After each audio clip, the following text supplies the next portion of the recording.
Okay, so now that you've stitched all the way around your butterfly, you're ready for the next stage.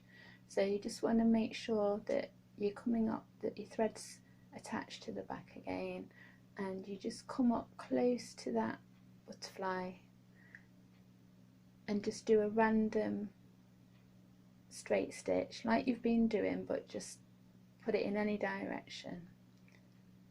And then your next one just coming up alongside it, but you're going to do it in a completely different direction.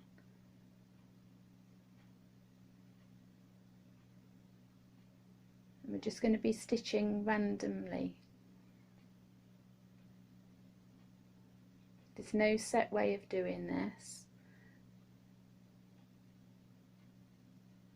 You're just keeping your stitches the same sort of length as you were doing before, but you're just spacing them in different directions randomly. It's called seed stitch, so just imagine that you've just thrown a few seeds on the table, and however they fall, they're obviously going to be random. So this is how you do these stitches. Or just think of them as hundreds and thousands that you sprinkle on an ice cream. They're going to be in all different directions, so this is the same sort of thing. You decide which direction each stitch is going to be placed in, and there's no right or wrong way, it's just how you feel. You just focus on where your next stitch is going to be, where you're going to place it. So this part, you're really being mindful of every stitch that you place. That was your decision. And there's no wrong way of doing it. Every single stitch is just going to be random. So you work all around the area that's not yet been stitched, all around your background.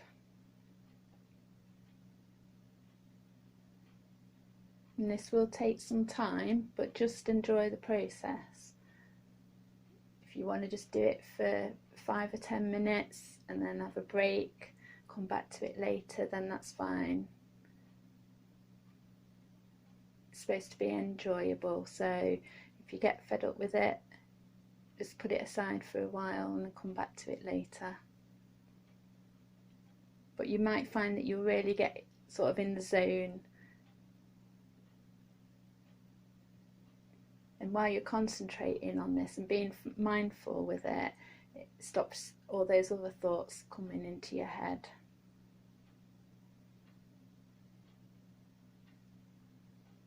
Okay, so there we are, we've sort of filled in a bit of the space. So now we need to continue this all the way around the outside until we've filled it all in. Okay, so just take your time and enjoy.